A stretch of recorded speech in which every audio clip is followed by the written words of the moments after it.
ഗതാഗത കുരുക്കിൽ കുടുങ്ങിയ ആംബുലൻസിന് മുന്നിലോടി വഴിയൊരുക്കുന്ന വനിതാ പോലീസ് ഉദ്യോഗസ്ഥയുടെ വീഡിയോ കണ്ട ഏതൊരാളുടെയും മനസ്സിൽ വന്ന ആദ്യത്തെ ചോദ്യം ഇങ്ങനെയും പോലീസുകാരുണ്ടോ നമ്മുടെ സമൂഹത്തിൽ എന്നാകും. എന്നാൽ അപർണ ലവകുമാർ എന്ന തൃശൂർ സിറ്റി വനിതാ പോലീസ് സ്റ്റേഷനിലെ ASIയെ അറിയുന്ന ഏതൊരാൾക്കും അതൊരു അത്ഭുത ദൃശ്യമല്ല. അപർണയുടെ കഥ കേൾക്കുന്ന ഏതൊരാളും കൺകോണിൽ ഒരൽപ്പം നനവോടെയല്ലാതെ ആ കഥ കേട്ടിരിക്കില്ല. അത്രമേൽ ഹൃദയസ്പർശിയാണ് അപർണയുടെ കഥ. അതിൽ വിശപ്പുണ്ട്, ദാരിദ്ര്യമുണ്ട്, സമരമുണ്ട്, മനുഷ്യ സ്നേഹമുണ്ട്. അങ്ങനെ ഒരു ഫിക്ഷനെ വെല്ലുന്ന ജീവിത കഥയാണ് അപർണ ലവകുമാർ എന്ന പോലീസുകാരിയുടേത്. ആംബുലൻസിന് മുന്നിലൂടെ അതിവേഗത്തിലോടി മുന്നിലെ വാഹനങ്ങളെ വഴിമാറ്റി നിമിഷം കൊണ്ട് കുരുക്കഴിച്ച അപർണ ഓടിക്കയറിയത് മനുഷ്യ മനസ്സുകളിലേക്കായിരുന്നു. പോലീസിനുള്ളിലെ നന്മ ഹൃദയത്തിന്റെ വീഡിയോ അനവധി ആളുകളിലേക്ക് ഷെയർ ചെയ്തെത്തി.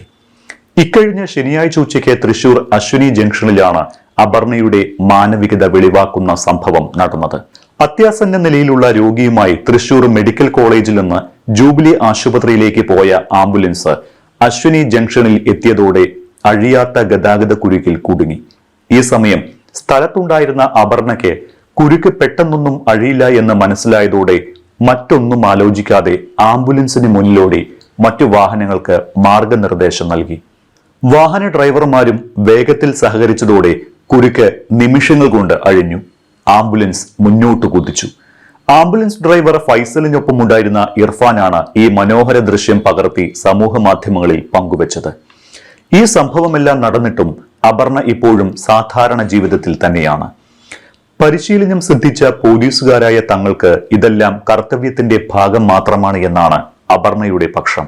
ഒരു ആംബുലൻസിന്റെ സൈറൻ കേൾക്കുന്നതോടെ യൂണിഫോമിട്ട ഏതൊരു പോലീസുകാരനും ചെയ്യുന്നത് മാത്രമേ താനും ചെയ്തിട്ടുള്ളൂ എന്ന് അപർണ അപ്പോഴും വിനയാന്വിതയാകുന്നു.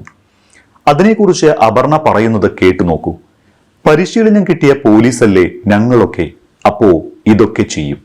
അത് ഞങ്ങളുടെ തൊഴിലിന്റെ ഭാഗമാണ്. സാധാരണ പൊതുജനങ്ങളുടെ ധാരണ പോലീസിൽ നിന്ന് മനുഷ്യത്വം പ്രതീക്ഷിക്കരുത് എന്നല്ലേ?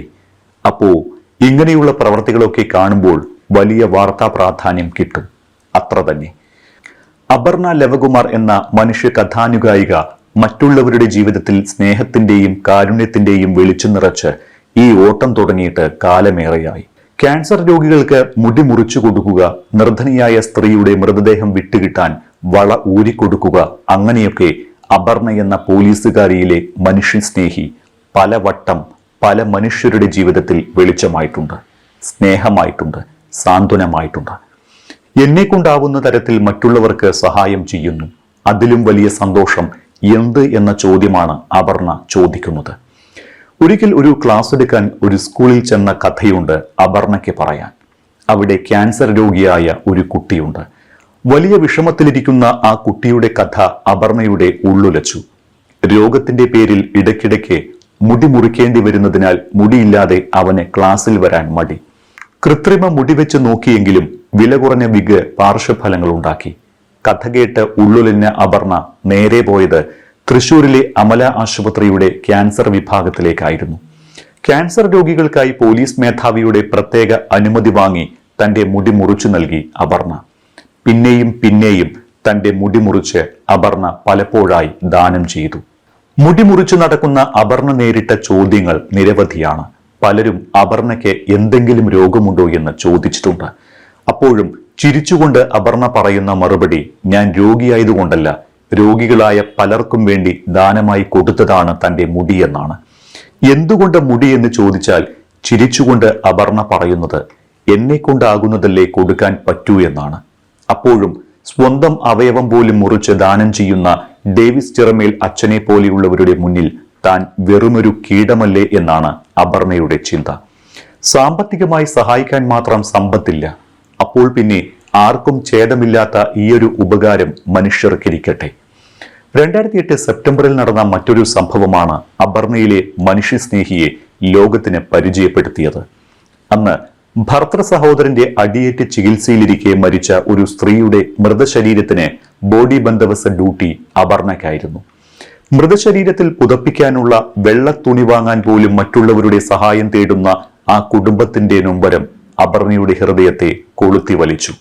അതിനേക്കാൾ ദാരുണമായിരുന്നു അടുത്ത് സംഭവിക്കാനിരുന്നത്. ആശുപത്രിയിൽ അടയ്ക്കാനുള്ള 60,000 രൂപ ബില്ല് കെട്ടിവെക്കാതെ മൃതദേഹം വിട്ടുകൊടുക്കാനാകില്ല എന്ന് ആശുപത്രി അധികൃതർ നിലപാടെടുത്തു. മരിച്ച് തലയ്ക്ക് മുകളിൽ നിൽക്കുന്ന ആത്മാവിന്റെ മൃതശരീരം വെച്ചുള്ള വിലപേശൽ കണ്ടു നിൽക്കാൻ അവൾക്കാകുമായിരുന്നില്ല. മറ്റുള്ളവരോട് സഹായിക്കൂ എന്ന് പറയുന്നതിന് പകരം കയ്യിൽ കിടന്ന സ്വർണവള ഊരി ആ കുടുംബത്തിന് നൽകി. ഏറെ നിർബന്ധത്തിനൊടുവിലാണ് ആ സഹായം സ്വീകരിക്കാൻ പോലും ആ കുടുംബം തയ്യാറായത്. മറ്റുള്ളവരുടെ ജീവിതത്തിൽ പ്രകാശം നിറയ്ക്കുന്ന അപർണയുടെ കുട്ടിക്കാലത്തിന് ഒരു ഇരുണ്ട കാലഘട്ടത്തിന്റെ കഥ പറയാനുണ്ട്. വിശപ്പിന്റെ, പട്ടിണിയുടെ, ഒന്നുമില്ലായ്മയുടെ നൊമ്പരപ്പെടുത്തുന്ന കഥ. 6-ാമത്തെ വയസ്സ് മുതൽ തൃശൂരിലെ പോലീസ് അക്കാദമിക്കു സമീപത്തെ ഒരു അനാഥാലയത്തിലാണ് അപർണ വളർന്നത്.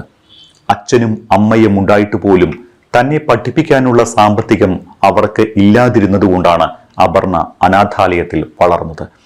ഇന്നത്തെ പോലെ വിഭവസമൃദ്ധമല്ല അന്നത്തെ അനാഥാലയം. ഉള്ള കഞ്ഞിയും പുഴുക്കും കിട്ടാൻ പോലും തല്ലുകൂടിയും കരഞ്ഞും ബഹളം വെക്കണം. അന്ന് ഇത്രയും സാമർഥ്യമില്ലാത്ത കുഞ്ഞ് അപർണ പലപ്പോഴും പട്ടിണിയായി. അപ്പോഴും ദൈവം അവളെ കൈവിട്ടില്ല. ക്ലാസ് ടീച്ചറായ കൊച്ചു ടീച്ചറുടെ രൂപത്തിൽ ദൈവമെത്തി. അങ്ങനെ അനാഥാലയത്തിൽ നിന്ന് പിരിയുന്നതുവരെ എല്ലാ ദിവസവും കൊച്ചു ടീച്ചറുടെ വക വിഭവസമൃദ്ധമായ ഭക്ഷണം കഴിച്ചിട്ടുണ്ട്. അന്ന് അനുഭവിച്ച വിശപ്പാണ് ഇന്നത്തെ മനുഷ്യസ്നേഹിയായ അപർണയെ രൂപപ്പെടുത്തിയത് എന്നും പറയാം. പോലീസ് ആകുന്നതിന് മുൻപ് പോലീസിനെ ഇഷ്ടമില്ലാതിരുന്ന ഒരു അപർണയുണ്ട്. അന്ന് പോലീസിന് നേർക്ക് ഒത്തിരി കല്ലെറിഞ്ഞിട്ടുമുണ്ട്, സമരം ചെയ്തിട്ടുമുണ്ട്. ഇന്ന് അതെല്ലാം ഓർക്കുമ്പോൾ സ്വയം ലജ്ജ തോന്നുന്നു എന്നാണ് അപർണ പറഞ്ഞത്.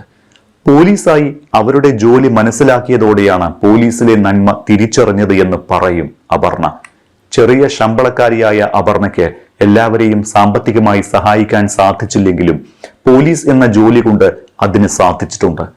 തനിക്ക് മുന്നിൽ വന്ന നീതി നിഷേധിക്കപ്പെട്ട സാധാരണക്കാർക്ക് നീതി വാങ്ങി നൽകി അവരുടെ ജീവിതത്തിൽ വെളിച്ചമായിട്ടുണ്ട്.